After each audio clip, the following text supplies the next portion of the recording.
Quantos querem palavra de Deus para o seu coração, digam amém. Amém. Glória a Deus. Esse é o estudo 691 do nosso currículo doutrinário. E é hoje o estudo da semana 2 sobre o estudo de guerra espiritual. E a minha Bíblia e a sua diz lá em Neemias capítulo 4, versículo 14. Fiz uma rápida inspeção e imediatamente disse aos nobres, aos oficiais e ao restante do povo: não tenham medo deles. Lembre-se de que o Senhor é grande e temível. E lutem por seus irmãos, por seus filhos, por suas filhas, por suas mulheres e por suas casas. No último estudo, a gente aprendeu um pouquinho sobre a importância de estarmos treinados por Deus e conhecermos a realidade do mundo espiritual. Vimos que existe um inimigo invisível com estratégias específicas contra a nossa vida. Vimos que não dá para ignorar a realidade do ataque maligno. Também aprendemos que a mentira e a tentação são verdadeiras bombas com grande poder destrutivo. Devemos continuar atentos e municiar a nossa vida no arsenal do céu. Lá em Efésios capítulo 6, versículo 11, você conhece bastante: revestivos de toda a armadura de Deus para que possais estar firmes contra as astutas ciladas do diabo. Hoje nós vamos usar o texto de Neemias capítulo 4, que é uma espécie de resumo dos 52 dias necessários para começar e terminar os muros de Jerusalém. E com a ajuda do Senhor Jesus e do seu Santo Espírito, vamos aprender como resistir e vencer aos ataques dos Sambalates do norte, dos Tobias do leste, dos Arábios do sul e dos Amonitas e dos Asdoditas do oeste. Essa é uma verdadeira coalizão maligna contra o povo de Deus, que está fazendo a obra de Deus. Ainda Davi fala no Salmo de número 27, olha que bonito: ainda que um exército me cercasse, o meu coração não temeria. Ainda que a guerra se levantasse contra mim, nisso confiaria. Nosso estudo de hoje vai fazer esse mergulho pelo livro de Neemias, observando e fazendo aplicações tipológicas a partir do livro de Neemias na nossa vida, no nosso cotidiano. É muito interessante. Eu gosto muito desse tipo de perspectiva. Quem escreve esse estudo é o pastor Marco Krebs. Ele é o pastor coordenador da região centro do Ministério do Belém e dirige a igreja de Columbus, Ohio. Um grande amigo, uma bênção de Deus. Ele vai estar aqui na nossa festa de Garden Grove, vai pregar na sexta-feira e no sábado na festa em Garden Grove. E eu convido você para ir junto comigo lá em Garden Grove, vai ser uma bênção em nome de Jesus. Mas com isso posto, é interessante a gente observar que o pastor Marco Krebs ele pega essa passagem de Neemias e esse cerco que Neemias recebeu dos seus inimigos e coloca numa maneira bem cotidiana para nós experimentarmos isso numa perspectiva cristã, não israelita, mas cristã, né? Porque você sabe que o nosso inimigo ele tem estratégias. O inimigo das nossas almas não é alguém despreparado. É alguém que durante toda a sua existência vem se preparando, né? Hoje aqui a gente estava discutindo aqui em casa teologia um pouquinho com as crianças, né? E o Noah falou assim, Deus é old, né? Deus é antigo, Deus é velho. A gente falou assim, pô, não, Deus não é velho, Deus não passa o tempo para Deus. O tempo não passa para Deus, Deus é eterno, é diferente. Aí ele falou, mas tem alguém velho na Bíblia. Ele falou, o diabo é velho. Eu falei, isso aí, Noah. A Bíblia chama o diabo da antiga serpente. Agora, é nessa discussão teológica saem alguns outros subtemas dele, né? Qual outro subtema que sai? Justamente esse, o fato de que ele, por ser antigo, tem observado os homens, os seus erros e a sua maneira de caminhar desde o princípio. A Bíblia chama ele de homicida desde o princípio. Desde o princípio, o propósito do diabo é matar os homens. Depois que ele cai, depois que ele sai da presença de Deus, o objetivo maior dele é derrubar você. Não se engane, não acredite nas novas teologias que estão dizendo para você simplesmente que o diabo é um ser folclórico. Ele não é um ser folclórico. Ele é verdadeiro e ele tem intenções malignas. Eu acho que a maior mentira que o diabo pode contar para alguém é fazer a pessoa acreditar que ele não existe. É a pior coisa que ele pode fazer alguma pessoa acreditar, é que ele não existe, né? Porque em momento algum a Bíblia tira a realidade do mundo espiritual maligno. Pelo contrário, ela manifesta que por conta da malignidade no mundo espiritual é que nós estamos na condição que nós estamos. A maldição que está sobre nós, ela foi adquirida através de uma materialização daquilo que estava no mundo espiritual para dentro do Éden. Quando o homem desobedece a Deus e traz a desobediência que já existia no mundo espiritual para dentro do Éden e traz aquilo do mundo espiritual para o mundo natural e amaldiçoa de maneira visível, de maneira material o mundo até. Né? A maldição que está sobre o homem, ela não é só uma questão espiritual, ela se materializa, ela está no mundo real, está no mundo material. Se bem que eu prefiro usar o mundo material do que o mundo real. Porque o mundo real é o mundo completo, que acompanha a espiritualidade e a materialidade das coisas, né? Mas esse transporte das coisas malignas para o mundo material é as doenças, né? São as brigas, são o derramamento de sangue, são os homicídios no corpo, né? E etc. E tantas coisas que a gente vê. Mas a gente percebe aqui que o primeiro tópico da gente vai tratar um pouquinho sobre a ira de Sanbalate. Os inimigos perceberam que, na verdade, a construção do muro não era vontade de fazer apenas uns muros novos. Não era um projeto para a construção, uma conversa tipo, um dia vamos erguer esses muros novamente. Estava acontecendo de fato e isso provocou a fúria do inimigo. Sabe uma coisa? Toda vez que você vai lá para frente da igreja, você faz um pacto novo com Deus, você decide e fala assim, não, eu vou renovar minha vida. Eu vou agora estabelecer novos hábitos para mim. Eu vou pegar essa palavra que o pastor pregou, eu vou guardá-la no meu coração e eu vou aplicá-la na minha vida. Toda vez que você faz isso, o diabo não liga muito. Mas quando você acorda segunda-feira de manhã e coloca a primeira pedra, aí você pode esperar problema. Aí você pode esperar que o inimigo se levante. Sabe por quê? Porque o diabo não é assustado com empolgação. Ele não se assusta com a sua empolgação. Ele não se assusta quando você derrama lágrima no olho e lá naquele congresso de jovens, ou quando acontece muito, por exemplo, com jovens no retiro, né? Lá no retiro você levanta a mão e você fala assim, Senhor, eu vou estar lá, eu vou fazer, eu vou me dispor, eu vou me colocar. Não é isso aí. Isso não assusta o mundo espiritual. O que assusta é quando você levanta segunda-feira de manhã e em vez de você ir para o seu telefone, você abre a sua Bíblia. O que assusta é quando você levanta na segunda-feira de manhã e em vez de você ir acompanhar como é que tá as suas séries, você ir fazer o seu devocional. O que assusta é quando você levanta na segunda-feira de manhã e em vez de sair para casa para ganhar o pão, você sai para fazer a obra de Deus e enquanto você faz a obra de Deus, você ganha o seu pão. É quando você troca a sua prioridade. É quando não é mais importante só o quadradinho da sua casa, mas agora você quer ver a sua cidade cercada. É aí que ele falou, opa, é aí que incomoda. É aí que levanta a ira do inimigo, é aí que ele fala assim, não, é aí que você decide fazer e aí na semana acontece um acidente de carro com você. É porque ele percebe a sua intenção real e verdadeira de fazer alguma coisa. As pessoas acham, e acontece muito isso, eu converso isso muito com os nossos irmãos que cooperam com a gente, os nossos obreiros, tanto o Alexandre quanto o Raudinei, que tem gente que fala assim, pastor, eu comecei, tem gente que fala assim pra gente, né? Pastor, eu comecei a me dedicar à obra de Deus e só veio luta. Você queria o quê? Ainda mais num ambiente que é dominado pelo inimigo das nossas almas. Sabe que às vezes a gente não se prepara, inclusive, para começar a fazer isso? Tem muita gente que abraça a obra de Deus sem jejuar. Que abraça o trabalho da obra de Deus sem se preparar. Sem te colocar a vida no altar, sem tirar a capa de Acã das costas.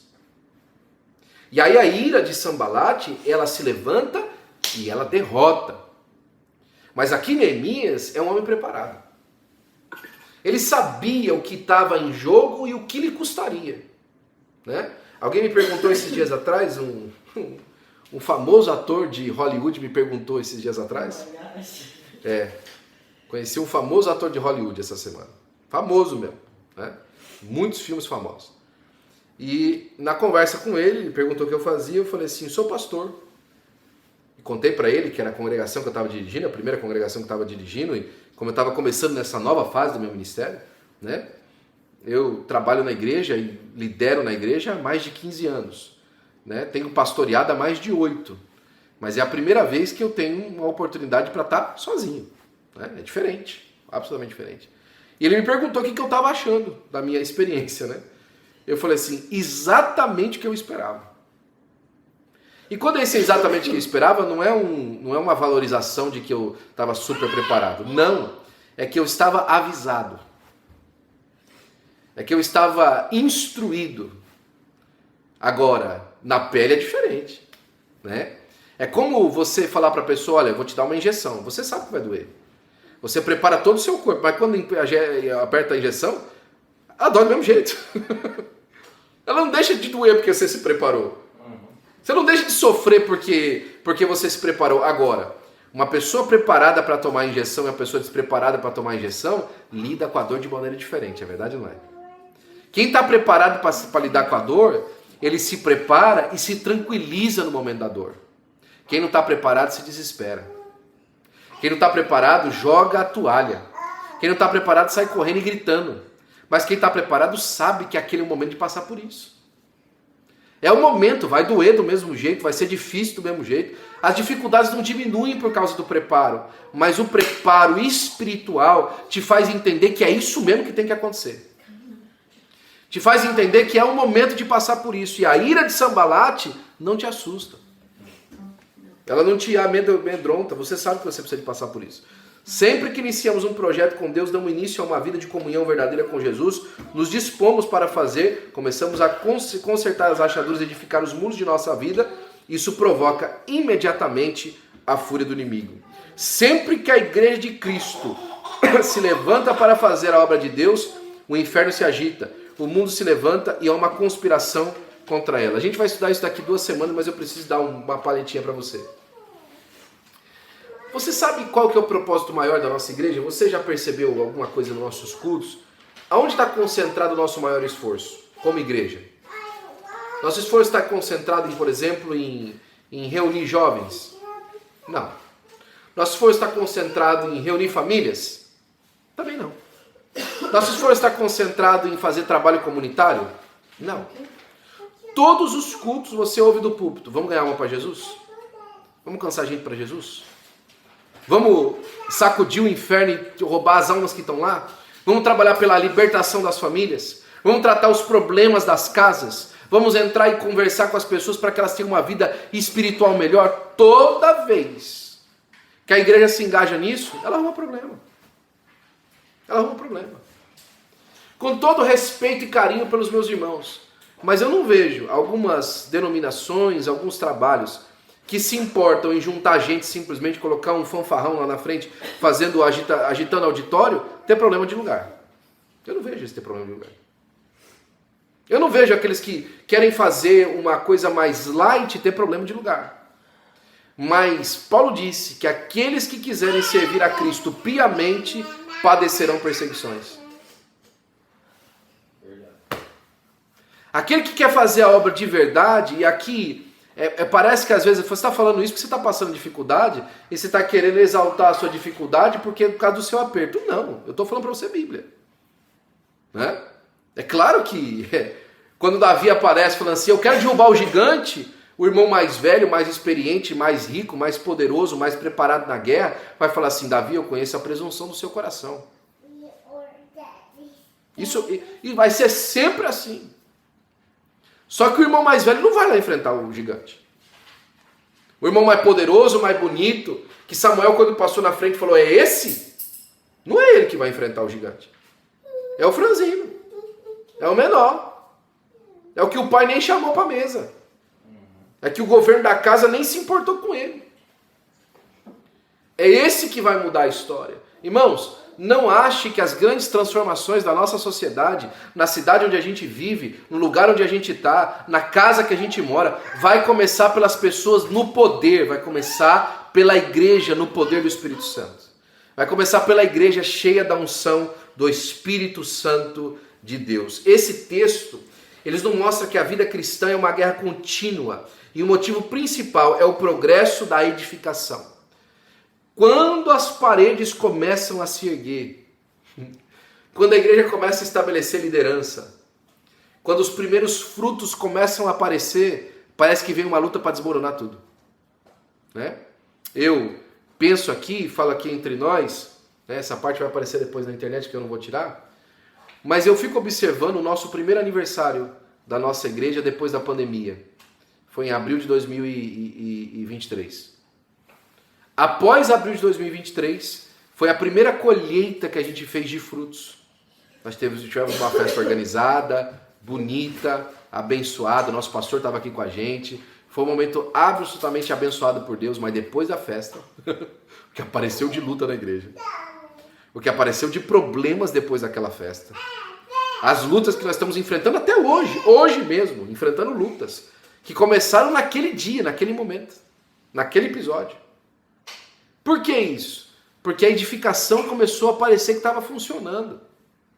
Porque as pedras começaram a ser colocadas no muro. A gente pode olhar para essas coisas e falar assim, coincidência. Ou a gente pode olhar para essas coisas e falar assim, o inimigo está se levantando contra nós. Nós precisamos nos preparar melhor. Nós temos de fechar as brechas. Eu preciso de fechar a brecha na minha vida. Você precisa de fechar a brecha na sua vida. Nós temos que concentrar o nosso esforço para vencer o nosso inimigo em nome do Senhor Jesus Cristo. Glória a Deus. Pense comigo. Você começou 2024 de joelhos na igreja, dizendo que esse ano seria diferente, diz que voltaria a ser fiel nas suas contribuições, diz que iria ler a Bíblia todos os dias, que iria jejuar, perdoar, que ia fazer não ao pecado, iria se consagrar, iria orar mais, iria. Bem, já estamos em fevereiro. E se de fato realmente você está fazendo tudo isso, sabe o que estou falando? Que a luta para manter tudo o que disse em oração vai ser muito grande. Vamos dar uma olhada nos variados ataques do nosso inimigo? Eu lembro até hoje, no ano de 2017, eu fiz um compromisso no meu coração. Eu falei assim, eu vou perdoar todo mundo que me fez raiva até hoje e vou recomeçar o meu relacionamento com essas pessoas. Tomei uma decisão comigo. 2017. Foi um ano de absoluta mudança na minha vida pessoal. Sabe quando você vem arrastando problemas, situações, discussões, porfias, né? Facções, e você vem aquilo, e aquilo vem te arrastando por anos, mas aquele ano eu tomei uma decisão, eu falei, olha, eu zerei todo mundo, recomecei amizades antigas, fui lá, sentei com a pessoa e falei assim, olha, eu tô aqui para te dizer que eu tô recomeçando tudo aquilo que a gente já viveu como amigos, e eu quero ser seu amigo de novo, cara, quero ser seu irmão de novo. E para fazer isso, eu me esforcei. Eu marquei, por exemplo, toda quarta-feira nós vamos almoçar junto. Faça chuva ou faça sol, eu quero almoçar com você. Você é meu irmão. E por quarta-feiras a fio, nós estávamos lá juntos, almoçando, estreitando a nossa amizade. Foi enriquecedor para mim, mas me custou caro. Me custou caro. Primeiro a minha vergonha de falar para o meu irmão que eu admitia que eu tinha uma causa contra ele por muito tempo. Já pensou? Depois, para entender que essa causa era a causa de muitos problemas na minha vida.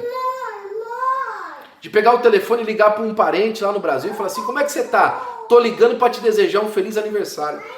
Sabendo que a pessoa não tinha intenção nenhuma de te atender o telefone. E que a pessoa foi para a sepultura achando você a mesma coisa que ela sempre achou. Ela não mudou. Mas você mudou. Glória a Deus. Você tomou uma decisão no Senhor. Você deu um passo à frente.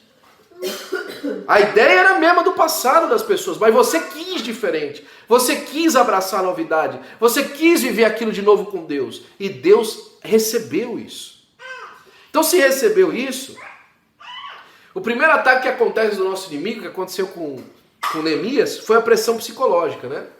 E a pressão psicológica é a obsessão maligna. Tem 3 níveis que a malignidade ela trabalha contra o homem, ok? A obsessão maligna, a opressão maligna e a possessão maligna.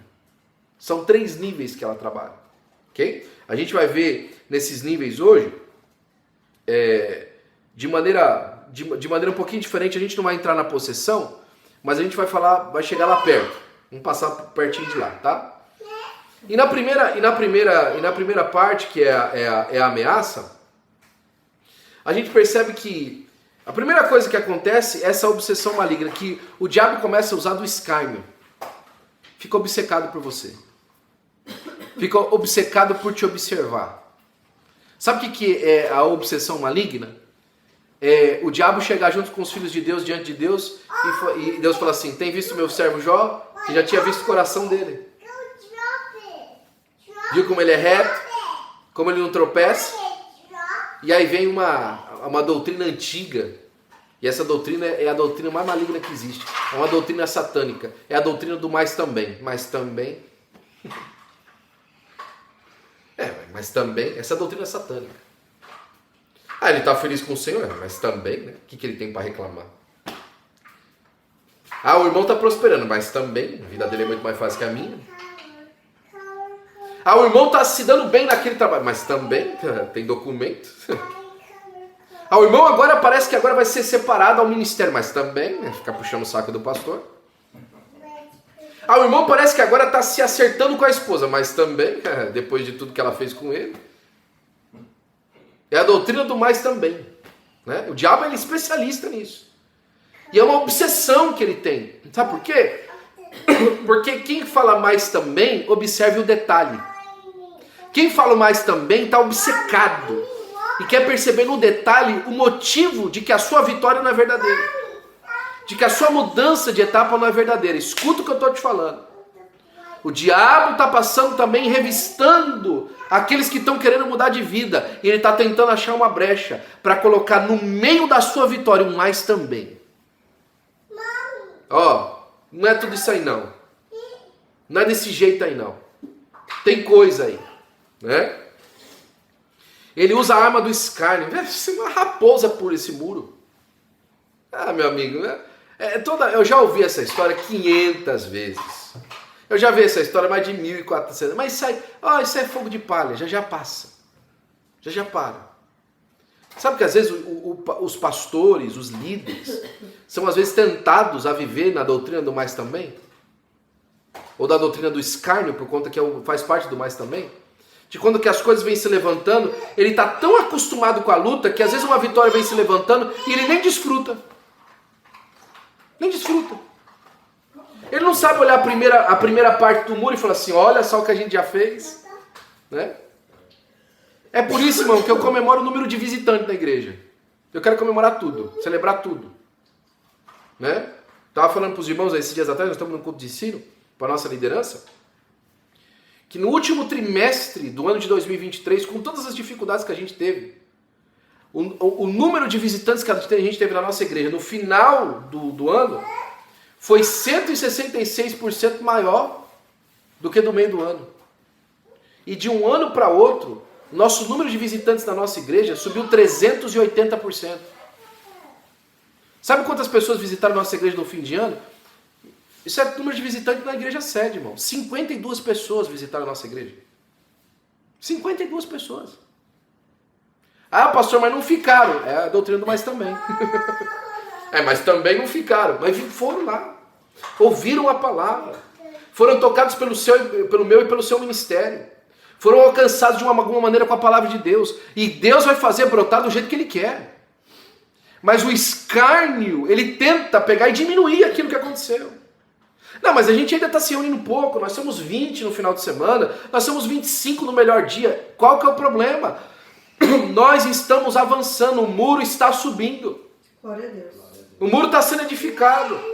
Tem vidas mudando, tem famílias mudando de postura. Tem gente sendo edificada, tem gente querendo mudar de vida. E isso é o que Deus está fazendo. O inimigo tentou diminuir a autoestima do povo de Deus, chamando de fracos, né? O inimigo fez chacota, ridicularizando o valor da consciência do seu trabalho. Em poucas palavras, vocês não se enxergam? Abandone isso. Não vão chegar a lugar nenhum. Vocês são muito poucos, são fracos. Parem com essa conversa de que Deus do céu vai prosperar vocês. Será que vocês não estão vendo que esse modelo de vocês, essa ideia de vocês, essa maneira de fazer culto de vocês não funciona mais? Sério mesmo que estão continuando cantando o hino da harpa? Dia 2 de março nós estamos abrindo uma nova congregação em Salt Lake City, em Utah. Eu e o pastor Mateus de Garden Grove, nós estamos indo a Utah para começar mais uma congregação no Ministério do Belém. É a terceira da nossa região desde 2021. Recomeçou a igreja de Glendale, nós começamos uma nova congregação, o Espírito de Deus nos permitiu para começar uma nova congregação em Seattle, e agora o Espírito de Deus está nos levando a Salt Lake City para começar uma nova congregação. E sabe o que os irmãos me falaram de Salt Lake City? Pastor, eu tenho uma saudade de cantar hino da harpa. Pastor, que saudade que eu tenho de sentar lá e cantar o Foi na Cruz. O guia-me sempre, meu Senhor, guia meus passos, Salvador. Saudade que eu tenho disso. Eu chego lá no lugar onde a gente está congregando, é luz, parece uma boate, mas não tem palavra. E a gente olha aquilo que o Espírito de Deus deu pra gente, e você acha que eu vou deixar o inimigo desprezar isso? Não. Aqui não vai fazer essa festa. Aquilo que a gente tem mais de precioso é outra coisa que a gente sempre ouve, né? O inimigo debocha, ele fica obcecado. E aí a pessoa pega e fala assim, pastor, mas está difícil. O grupo das crianças aqui não está organizado, né? O louvor está desse jeito, e a gente está sem diácono, e outra pessoa fala não sei o quê, outra pessoa fala não sei o quê. Ah, pastor, mas toda vez que a gente vem aqui tem palavra. O que mais você precisa? O que você precisa? O que você está precisando? O mundo foi criado pela palavra. O universo se formou pela palavra. O que mais você precisa? Né? E se tem palavra, meu amigo, junta o seu braço com o meu e me ajuda a organizar o resto, rapaz. Se tem palavra, vamos embora, vamos fazer aquilo que precisa de fazer. Mas se tem palavra, já tem tudo o que precisa para prosperar. É o que precisa a palavra. Você trocaria não ter palavra por ter músico, por ter salinha das crianças, por ter um ministério que você queria do jeito que você queria? Você trocaria isso? Se você trocaria isso, a palavra então não faz diferença na sua vida. Porque o que faz diferença é a palavra. Mas o inimigo ele faz isso. Ele diminui. Fala, você acha que Deus vai prosperar isso? Tem palavra, vai prosperar. Tem o céu aberto, vai prosperar para a glória do nome do Senhor Jesus Cristo. Esse tipo de ataque, que envolve insulto, desdém, pode provocar reações terríveis em nossas emoções, né? Um pastor muito amigo meu, ele congregava ele dirigiu uma igreja também bastante pequena aqui nos Estados Unidos, foi a congregação que ele dirigiu, e às vezes ele voltava do culto, olhava para a esposa dele e falava assim, se eu fosse um visitante hoje, eu voltava nessa igreja? E a resposta que ele tinha para ele mesmo é não, eu não voltaria. E eu entendo, meu irmão, e eu sei a relação que ele faz. Por exemplo, foi feito um estudo recentemente, e diz que 84% das pessoas que visitam uma igreja, elas visitam uma igreja e 84% das necessidades delas não são espirituais. Financeira, trabalho, documento, passaporte, conexão, network, tudo. Arrumar namorado, consertar alguma coisa que está acontecendo na casa dele. A necessidade não é espiritual. A necessidade é física. 84% das pessoas. Então eu entendo.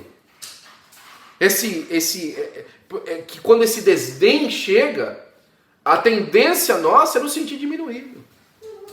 É nos sentir abalado. Nos sentir tentado, testado, né? Assim como também é na sua casa. Quantas vezes você não se sente testado porque aquilo que você conseguiu trazer, aquilo que você conseguiu fazer, é muito aquém de você. Conversava com alguém ontem e falou assim, meu amigo, eu estou com uma dificuldade, estou pensando sinceramente a abandonar isso aqui e ir embora. Por quê? Porque o que eu tenho aqui, no Brasil, vive muito melhor. E a gente entende isso, está certo, é assim mesmo. A pergunta que brota é o seguinte, o Senhor vai estar com você lá no Brasil? É onde o Senhor quer você? É onde o Senhor me quer? Eu estou onde o Senhor me quer? Então não interessa o que o inimigo me diz. Se eu estou onde o Senhor me quer, não interessa a pressão do inimigo. Não interessa o problema que eu vivo. Né? Não interessa até mesmo se eu estou sem documento aqui.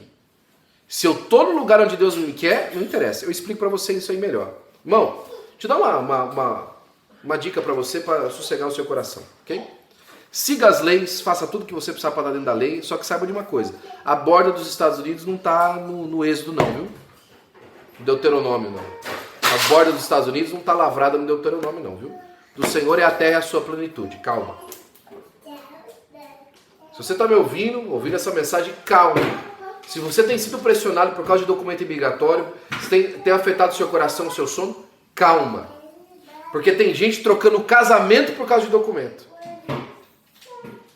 Tem gente vendendo o seu compromisso com Deus, seu elo e aliança com Deus por causa de documento. Trocou. Se você está aqui, que foi o Senhor que trouxe, mas nem o presidente da República te tira daqui. Esqueça.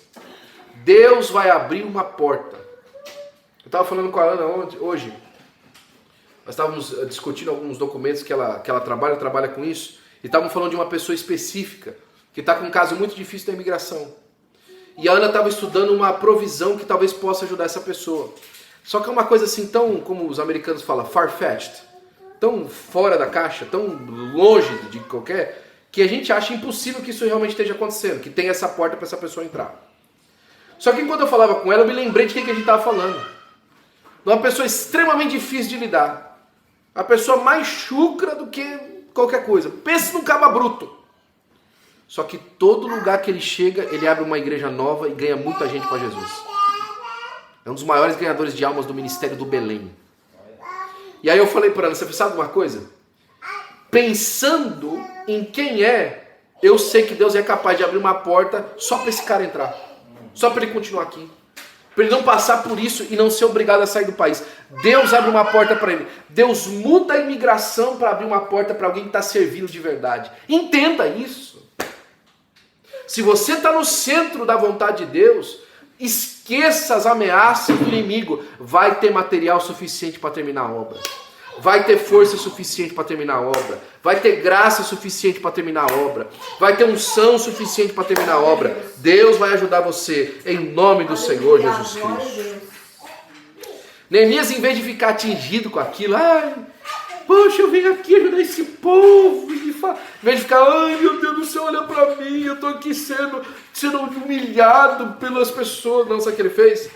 Ele falou assim, ouve nosso Deus, que somos tão desprezados, e torna o teu opróbrio sobre a sua cabeça, e dá-os por presa na terra do cativeiro. Sabe o que ele falou? Essa turma aí que está se levantando, esse inferno que está vindo contra nós, que está nos desprezando, muda a circunstância, e em vez de nós sermos tratados como cativo, dá eles por presa. Tem dificuldade para orar isso hoje em dia, né? A gente fala que é macumba gospel, né? Tem até um meme esses dias atrás na internet, o sujeito orando falou assim, Senhor, vai na casa dele e acaba com a raça dele, Jesus, tira tudo da casa dele lá, porque tem se levantado contra a tua igreja. A gente não tem coragem de fazer isso mais, né? E Paulo, como é que Paulo fez? Como é que Pedro fez? Nós estamos estudando outro. O cara pegou, roubou lá o dinheiro, lá não quis falar que Ananias e Safira quis inventar uma mentira. Por que vocês mentiram? Vocês vão morrer agora. Pum, morreram na hora. E aí? Como é que Paulo fez quando Elima, se eu não me engano, estava lá na ouvido do procônsul? Não ouviu Paulo não. Aí Paulo falou assim, ô filho de Satanás, você vai ficar cego 3 dias. O cara ficou cego na hora. Por que a gente não repreende o inimigo nosso na boca das pessoas? Está repreendido em nome de Jesus. Se a palavra de maldição e você está repreendido em nome de Jesus, na autoridade do nome de Jesus, por que a gente perdeu essa coragem? Que graça malandra é essa? Que deixa o inimigo zombar da gente numa espécie de pacificação do evangelho, que falou que veio trazer a espada também. Se levante como homem, como mulher de Deus no dia de hoje. Repreenda o inimigo em nome de Jesus. Glória a Deus. Ache onde ele está. E fala, isso aqui está repreendido em nome de Jesus. Não é assim não. A gente não quer ser combativo, né? Parece que a fase não pode mais ser combativo. Mas é por isso que a gente tem perdido tanto combate. Porque o inimigo das nossas almas continua combativo. Ele não está deixando de ser combativo, não. Tome as armas espirituais e parta, né? Olha a palavra de Neemias. Não cubras a sua iniquidade. Sabe o que não cubra a sua iniquidade? Ei, Senhor, olha como o pecado deles é consciente a nosso respeito. É uma maquinação consciente. É um plano consciente. Não é uma coisa que foi sem querer. É consciente. Quantas pessoas têm sofrido na igreja por fofoca, por dissimulações, por calúnias que têm sido lançadas de maneira consciente. A pessoa sabe que está errado. Sabe que está falando que não deve. Sabe que está fazendo aquilo que Deus não aprova. E está achando que Deus não está vendo. No dia de hoje, em nome de Jesus, o Senhor repreende as iniquidades e traz juízo sobre aqueles que estão fazendo isso, para que no fim sejam restaurados e salvos. Paulo, quando viu na igreja de Coríntios que tinha um sujeito dormindo com a esposa do pai, ele falou assim, eu não entendo por que vocês são tão fracos. Não, eu não entendo a vossa jactância. Por que vocês estão sendo tão pacíficos com essa situação? Expulse esse cara do meio de vocês. Isso é iniquidade, meu amigo. Agora sabe fazer o seguinte? Lança ele a Satanás. Paulo está falando isso. Joga ele para o diabo, para que no fim do último dia a alma dele possa ser liberta. Vai ter esperança na alma, porque esse sujeito aí vai precisar de sofrer na mão de Deus para ele receber restauração. O que eu estou querendo dizer com isso? Eu não estou querendo colocar guerra no meio da igreja. Eu estou dizendo para você que é hora de nós tomarmos as rédeas espirituais das situações e circunstâncias que a gente tem vivido e saber que isso é uma obsessão do inimigo contra nós. E não é porque a gente tenha sido abençoado que nós estamos vivendo o que nós estamos vivendo. Nós temos sido abençoados por Deus, porque Deus tem propósito no nosso meio. Glória a Deus. Nós vamos viver vencer em nome de Jesus. Glória a Deus. Nós vamos vencer em nome do Senhor Jesus Cristo. Não cubras a sua iniquidade e não se risque de diante de ti o seu pecado, pois que se irritaram na presença dos edificadores. Gente, aqueles que se levantam quando os que estão fazendo a obra de Deus arrumam um problema com Deus. Não a questão dessa, sabe, não toca no ungido, porque não, vai mais longe do que isso. Tem muita gente até hoje que não entendeu esse problema qual que é o problema de falar mal de pastor? Mas pastor é uma pessoa como qualquer outra. É como qualquer outra. Pastor não é diferente. Pastor não é super-homem. Pastor não é outro breed de ser humano, né? Outra raça de ser humano. Não, pastor é gente. Obreiro é gente como toda pessoa. Quem trabalha na igreja, quem serve a Deus em alguma capacidade, é gente como qualquer outra pessoa. Qual que é o problema? O problema é que na sua capacidade de fazer alguma coisa, ele está fazendo ali representando a Deus. E Deus vela sobre a sua representatividade. Isso não significa que a pessoa não vai ser visitada no problema. Isso significa que a pessoa não vai pagar pelos seus erros. Ela vai. Mas não queira ser espada. Não queira ser espada cortante. Queira ser aqueles que mostram diante de Deus que a justiça do Senhor precisa ser feita. Que o Senhor precisa de fazer a sua justiça. Porque quando eles se levantam e se eles estão limpos, você arrumou um problema grande para você. Se o seu problema for igual ao do Satanás, a doutrina do mais também, não, mas também, né, o pastor da igreja pode falar o que ele quer, mas também o líder do louvor, né, tem aquela oportunidade todo domingo para cantar, mas também aquele irmão todo domingo está lendo a Bíblia, mas também o pastor só liga para aquele irmão e só cuida daquela família, né? Mas também o pastor ajuda aquele irmão e não me ajuda, né? Como alguns falam, né? Mas também o pastor vai naquela casa, mas não vai na minha casa, né? Nunca chama o pastor para ir na casa. E quando o pastor chama para vir em casa, não vem. Aí o pastor vai na casa do outro, tem problema. Deus está vendo. E vai entrar com providência em nome de Jesus. Mas é o seguinte também, né? O próprio Senhor Jesus foi escarnecido e zombado. Você acha que a gente não vai? Você acha que a gente não vai? Só que a vitória dele foi avassaladora, não foi? A vitória dele foi maior, não foi? O segundo ataque que o nosso inimigo faz, depois da obsessão, é a opressão. E ele oprime, viu? Ele oprime. E a opressão é a intimidação. Já se sentiu apertado de verdade? Não é só te observando por causa do seu crescimento agora. Agora é diretamente colocando as coisas no meio do seu caminho. Não é mais a obsessão agora, é a opressão, oprimindo, fechando as portas, fechando os lugares onde você podia ir, né? Eles vêm, entre os moradores de Jerusalém, a fala era, eles vêm por todos os lados, o povo está cansado, tem muito entulho e vocês são fracos. Olha, a opressão é o seguinte, viu? Vai chegar gente guerreando contra vocês de todo lugar, de toda a área vai vir. Né? Na semana que nós saímos da nossa igreja em Los Angeles, dia 28 de janeiro foi o nosso último culto. Dia 29, eu recebi um e-mail da igreja em Glendale falando que a gente não podia mais usar o templo também.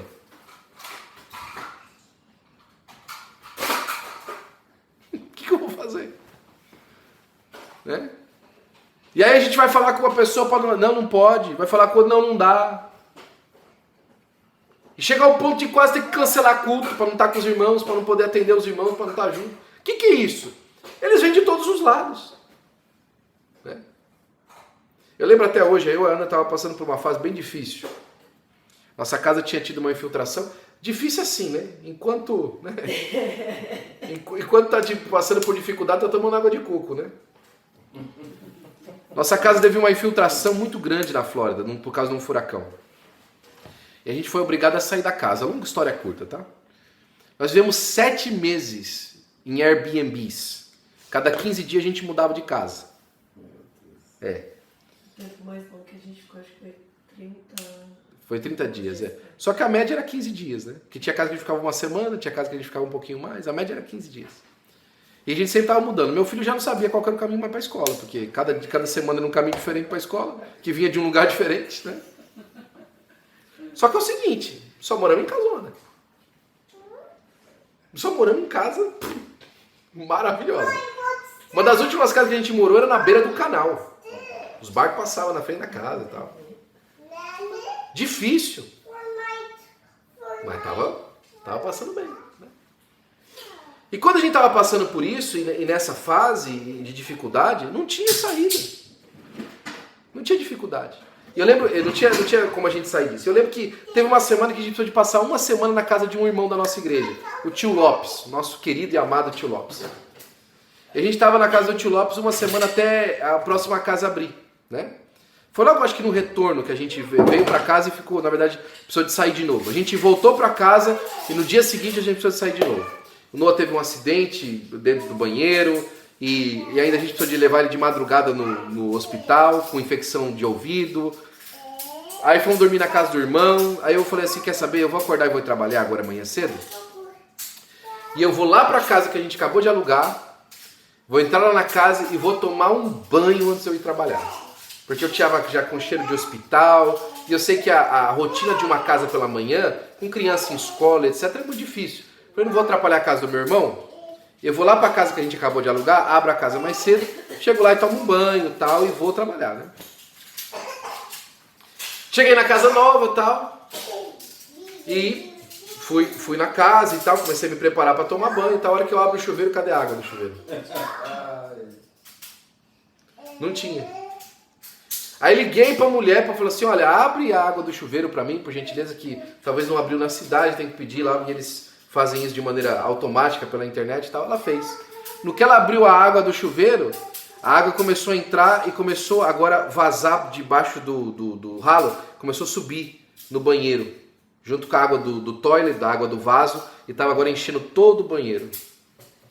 Aí eu liguei pra mulher, a mulher falou assim, olha, eu só consigo aí resolver alguma coisa pra você agora umas 4, 3 da tarde. E eu precisando tomar um banho pra ir pra trabalhar. Era 9 horas a hora de entrar, já era 10h30 da manhã, quase 11, e eu não conseguia. Quando eu olhei toda aquela situação, eu comecei a dar risada. Eu falei, não pode, não, isso aqui é ridículo já, Jesus. O diabo ele tá sendo ridículo agora comigo, né? Eu fechei a porta da rua, que a mulher foi embora. Olhei para o céu e comecei a cantar. Ó, quão bom é o nosso Deus, tudo preparou para os seus, que por ele chegarão, satisfeitos à sua mansão. Eu falei assim, Jesus, ninguém vai chegar no céu emburrado. Ninguém vai chegar no céu se arrastando. Ai, cheguei. Ou então vai olhar, o céu é isso aqui? Ninguém vai chegar no céu assim. Ninguém vai abrir a torneira da água do chuveiro do céu e não vai ter água. Os ralos do céu não vão encher. Então, fica enchendo o que você quiser aí. Faz do jeito que for. Não vai mudar a nossa perspectiva. O diabo pode tentar te oprimir, mas ele não vai vencer. Ele pode tentar tirar a alegria do seu coração, do Espírito Santo na sua vida, mas ele não vai conseguir se a sua vida estiver arraigada nas promessas verdadeiras de Deus para a sua vida. Você vai vencer. Você vai alcançar. Você vai conseguir porque Deus vai te dar vitória em nome do Senhor Jesus Cristo. Em Deuteronômio capítulo 20, está clara a importância de não temer. Olha, o exército de Israel, vocês enfrentam exércitos maiores e mais poderosos em armas, com carros, cavalos. Vocês não devem ter medo, porque o Senhor teu Deus está com vocês. O próprio sacerdote se adiantará na hora do confronto e dirá, né? Ouvi, ó Israel, hoje vos achegueis à peleja contra os vossos inimigos. não amoleça o vosso coração, não temais nem tremais, nem vos atemorizeis diante deles, pois o Senhor vosso Deus é o que vai convosco a pelejar contra os vossos inimigos para salvar-vos. Eu gosto dessas passagens que falam isso, porque isso faz me lembrar uma perspectiva muito maravilhosa da Bíblia Sagrada. As maiores vitórias de Israel, Israel não lutou. Você já parou para perceber isso? As maiores guerras, batalhas que Israel venceu, não teve ninguém guerreando. Vamos lá? Contra Faraó no Mar Vermelho, na frente do Mar Vermelho. O que Israel fez contra o exército de Faraó? Mas nem uma cusparada eles deram. Não deu tempo nem de xingar o Faraó. Vem cá, seu... Não teve. Nem xingar eles xingaram. Deus abriu o mar, atraiu o Faraó, fechou. Tanto que Moisés do outro lado só sobrou cantar. Exército, grande general Moisés virou cantor. Esse do capítulo 15. O homem virou cantor, virou poeta. Sim, Senhor, o Senhor exaltou o seu nome muito grande. O Senhor é maravilhoso. Jeová é o seu nome. O Senhor é varão de guerra. Sabe o que é isso? É um general de exército observando a estratégia de Deus para vencer uma guerra. Falou, não, peraí. Eu sou general há muitos anos. Eu já fui para campo de batalha muitas vezes, mas isso aqui eu nunca vi. Eu nunca vi Deus vencer. Alguém venceu uma guerra desse jeito. Que armadilha é essa? Eu já fiz emboscada no deserto. Eu já coloquei um exército numa posição para vir no flanco do outro exército e a gente conseguir ganhar vantagem no meio da batalha. Agora, abrir um mar e fazer o inimigo... Eu nunca tinha visto isso. Aí vamos para outra. Israel está lá em volta lá e o inimigo... Não, manda um aí para a gente lutar, porque aí o que lutar o outro vai servir o outro. Davi e Golias. Aí vem o menino lá e dá uma pedrada na cabeça do gigante. Uma pedrada. Ele pegou uma pedra e tacou na cabeça do gigante. E venceu uma batalha inteira com uma pedra. E o gigante ainda caiu para frente. Para ele poder ir lá e cortar a cabeça do homem ainda. Vamos para outra. Senaqueribe. Olha o que eu fiz com os reis. Olha aqui as cartas dos reis, tá? Passei por todo mundo, passei a faca em todo mundo, acabei com todo mundo, agora é a sua vez, você vai ver só. Né? Aí o Ezequias vai lá assim, ó, tá aqui as cartas aqui, ó, do Sanbalate lá e tal. É verdade, ele queimou os deuses de todas as outras nações, só que é o seguinte, eles não eram Deus, o Senhor que é Deus sobre o céu e sobre a terra. E aí vem Isaías e fala assim, ó, Ezequias, fica tranquilo porque nessa peleja você não vai ter que pelejar. Então somente aí começa a cantar, meu amigo, começa a celebrar porque Deus vai fazer um rebuliço. No dia seguinte, veio um anjo no arraial e matou 187 mil. Gideão pegou lá, tal, homem de varão de guerra, né, não sei o que, Gideão, você é valoroso e tal. Que guerra que Gideão ganhou? Foi lá no rio, não, os homens prontos para a batalha, 32 mil não pode, aí tem 22 mil que não sabe beber água, sobra 300. Aqueles 300 vão com a espada, nada, com um cântaro, uma tocha de fogo lá dentro, tal, toca a buzina, o pessoal começa a se matar. Por que eu estou falando isso? Por que eu estou falando isso? Perceba que não está em você a vitória das suas batalhas, por isso não se preocupe com a opressão. Por isso que não se preocupe com esses embates, com essas ameaças. A vitória está nas mãos do Senhor e Ele lhe garante. Agora, tome postura de quem vai guerrear, sabendo de que a vitória já está ganha no nome do Senhor Jesus Cristo. Glória a Deus. O medo não deixa a gente terminar o que a gente começa. Pedro dá alguns passos sobre a água e afunda por medo. O medo impede você. A ameaça impede você. Ah, o que vai ser amanhã? Ai, meu Deus do céu, e como é que vai ser isso? E como é que vai ser aquilo? E como é que vai passar aquilo outro? Eu não sei, dia 31 de março, acaba o nosso tempo lá na Journey of Faith, e eu não tenho a menor ideia para onde nós vamos como igreja. E muitas outras coisas acontecem para exemplificar nesse momento da nossa igreja, da nossa unidade, em várias áreas das nossas vidas. Quantas vezes a gente acorda de manhã sem saber o que vai acontecer? Agora, acorde de manhã e vá à luta. Glória a Deus. E vá vencer. Porque o preguiçoso fala assim, tem um leão lá fora. Tem mesmo, tem um leão lá fora. Não tem unção lá, não tem um monte. Né? Agora, onde é que está o leão? Onde é que ele está com a boca aberta na sua cara? Ou está bramando, fazendo alguma graça aí em volta? Meu amigo, desvia do caminho do leão, mas vai no caminho que Deus te mandar. E se Deus te mandar passar do lado do leão, passe, porque Daniel fez os leões dormir, porque ele estava na vontade de Deus. Vai em frente em nome de Jesus. Glória a Deus. Neemias mais uma vez ora ao Senhor e passa a vigília da noite, né? A vigiar de dia e de noite. Novamente podemos ver como a oração funciona. Ela é a nossa arma principal contra quaisquer iniciativas do diabo. Tem alguma coisa específica te cercando? Ore. Ore. Tem alguma coisa específica te oprimindo? Ore por isso. Essas semanas aí tem sido bastante madrugadoras para aqui, para nossa casa. A Nádia tem acordado muito de madrugada. Desde de domingo ela tem tido febre.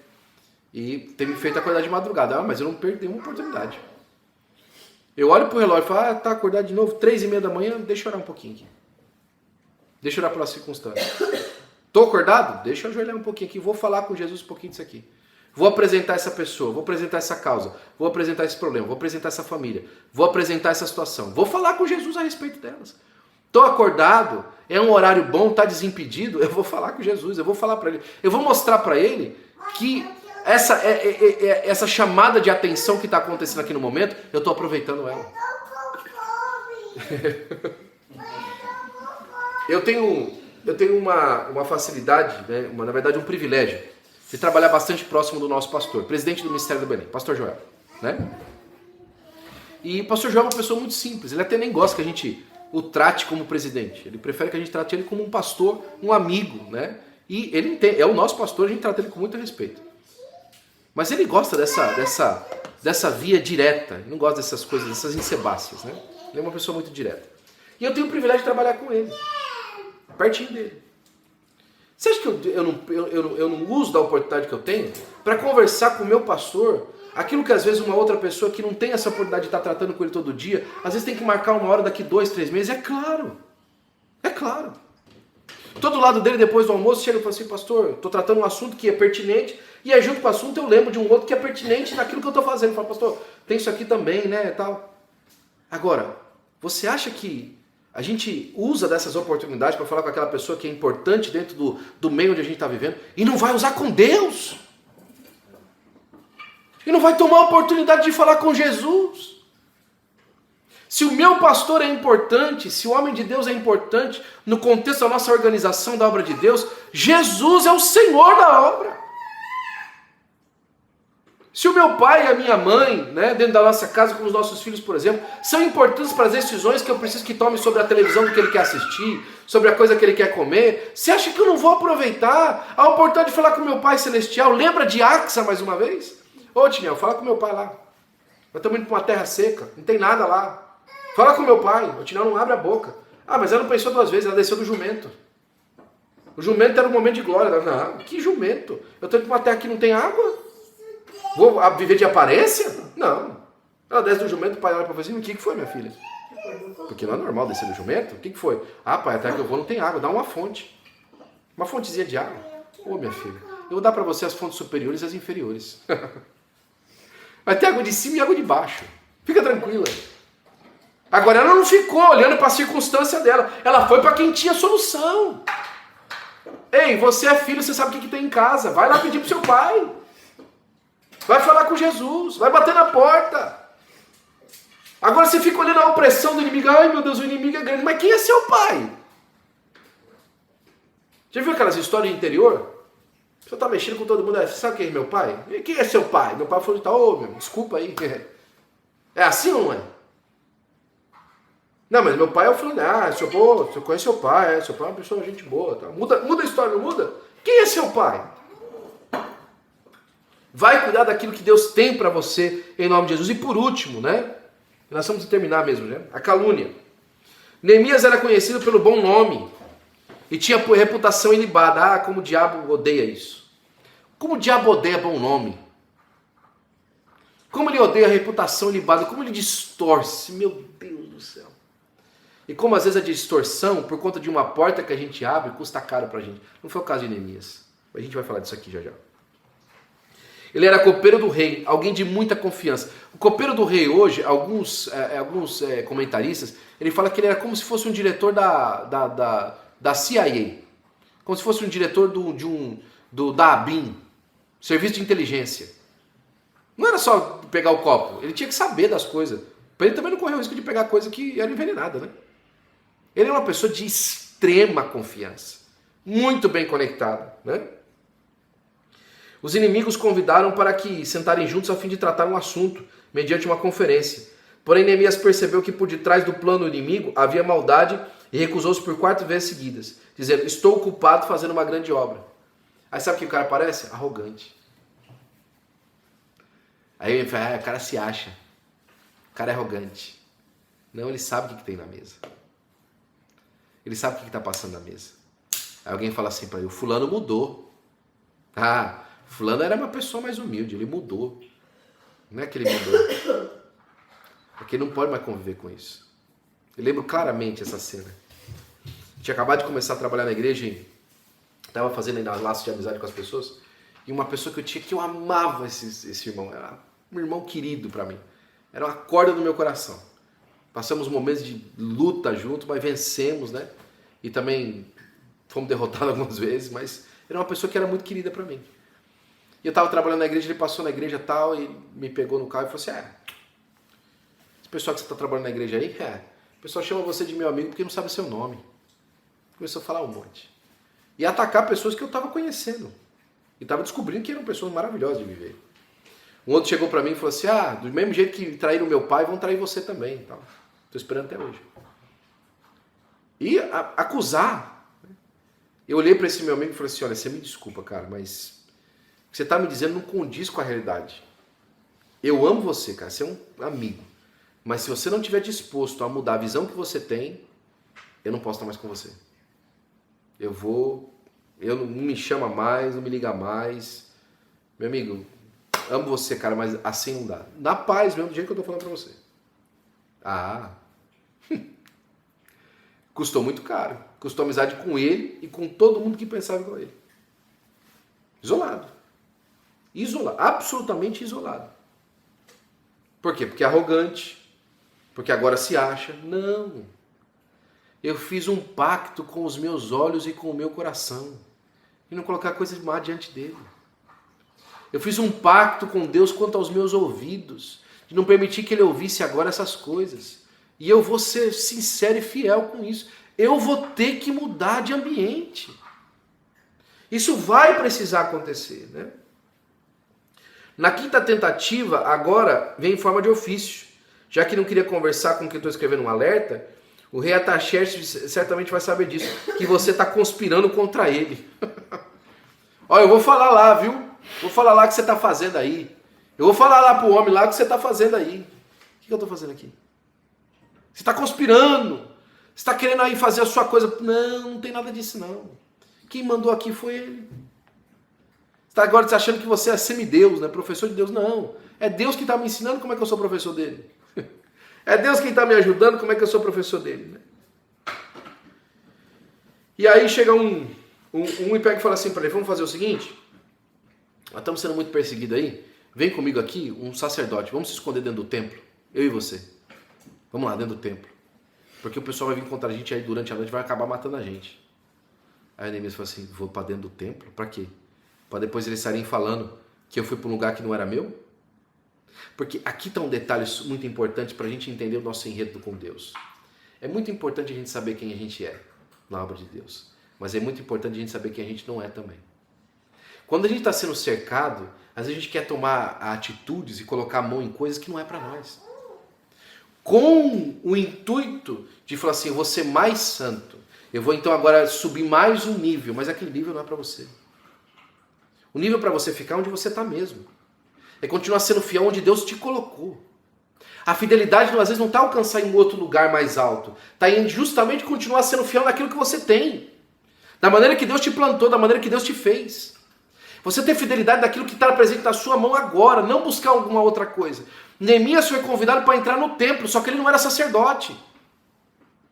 Entenda o contexto do que está acontecendo. O levita que estava sendo pago pelo Sambalat falou assim, ó, chama ele para ir dentro do templo. Por quê? Porque se ele entrar dentro do templo, eu falo que passo carta. Ó, tá usurpando da posição. Você não sabe que às vezes o mundo espiritual não quer te pegar por te derrubando, por te empurrando. Essa é uma das frases mais famosas do tio Lopes, né? O diabo, quando ele não pode te parar, ele te empurra. Quando ele não consegue contra você, ele fala assim, não dá, eu não consigo diminuir mais ele, não consigo colocar aquela semente nele para ele se sentir pequeno, se sentir baixo. Ele começa a falar no seu ouvido, você é o cara, hein? Você é o cara mesmo, hein? Rapaz, eu tô abismado com você. E aí você, o diabo não pode comigo. Pôde. Acabou de te derrubar. Acabou de passar rasteiro em você. Acabou de colocar você na lama. Porque você intentou no seu coração alguma coisa que não era para você ser. Que Charles Spurgeon estava pregando certa vez, e na hora que ele terminou a mensagem, que ele desceu do púlpito, o irmão chegou e falou assim, pastor, que mensagem maravilhosa, que coisa extraordinária. Ele falou assim, sabe que o diabo estava falando a mesma coisa para mim no meu ouvido lá no púlpito? Nossa, Charles, como você está pregando hoje? Tem uma frase bem grande na entrada da casa de John Wesley. Fala assim, homem, não se atreva nem por um minuto a exaltar a criatura, mas exalte ao Criador. Na casa dele, no museu que fizeram para ele. É uma frase que ele deixou póstuma para colocar na casa dele, porque ele sabia que a casa dele ia virar um museu. Para que as pessoas não tivessem a intenção de trocar a posição das coisas. Mas tem gente que ama isso. E é aí que o diabo derruba. Ia tão bem, quem vos impediu? Ô Gálatas, vocês estavam crescendo, estavam uma bênção, vocês estavam alcançando pessoas. A maneira como vocês estavam vivendo era tão sincera, mas vocês começaram a inventar cada coisa. Vocês quiseram retroagir. Vocês estavam vivendo a liberdade do evangelho, agora começaram a se circuncidar. Não, vamos fazer regras maiores para demonstrar nossa santidade ainda mais alta para se perder. Não, vamos estabelecer aqui modelos de conduta que são dificílimos para qualquer pessoa. Modelos de conduta que ninguém vai conseguir fazer isso de maneira fácil. Se perderam. Se tropeçaram. Mas aí o Neemias fala assim, por acaso um homem como eu fugiria? Você acha que eu vou fugir? Não, eu vou ficar tranquilo no meu lugar. Eu não vou fugir me tentando parecer uma pessoa que eu não sou. Eu vou continuar sendo quem Deus fez para ser, na sua presença, para a glória do nome do Senhor Jesus Cristo. E como bom costume, o homem ora de novo, né? Ele vai diante do Senhor e ora de novo. Não houve outro jeito. Se amar for necessário, espadas, lanças, arcos, flechas, couraças, escudos estavam nas mãos dos edificadores, bravamente de dia e de noite. Eles estavam ali estabelecidos para cuidarem um dos outros. É um dos programas mais bonitos da nossa igreja, é o Caring Groups. Nós fazemos uma chamada dos irmãos todo domingo e os líderes me ajudam a observar quem não veio para o culto. Sabe o que eu faço na segunda-feira? Mando uma mensagem, dou uma ligada. E aí, meu irmão, tudo bem? Como é que você está? Aconteceu alguma coisa? Eu estou bem com você? Uma semana abençoada em nome de Jesus. Cuidando uns dos outros. Porque às vezes alguém não foi para o campo de batalha porque foi ferido em casa. Alguém não foi servir a Deus no final de semana e não foi levar a sua oferta ao Senhor porque está passando por dificuldade. Mas o Senhor vai dar vitória quando nós cuidarmos uns dos outros em nome de Jesus. Quando, como filho de Deus, optamos por levar uma vida santificada, restaurada, tapando as brechas por onde o inimigo nos ataca, podemos ter certeza de que o processo não ocorrerá de maneira pacífica, sem traumas. Sabemos que o diabo deseja nos manter debaixo do jugo e na posição de derrotados. Sabe o que significa a palavra diabo? Eu estava falando isso ontem para os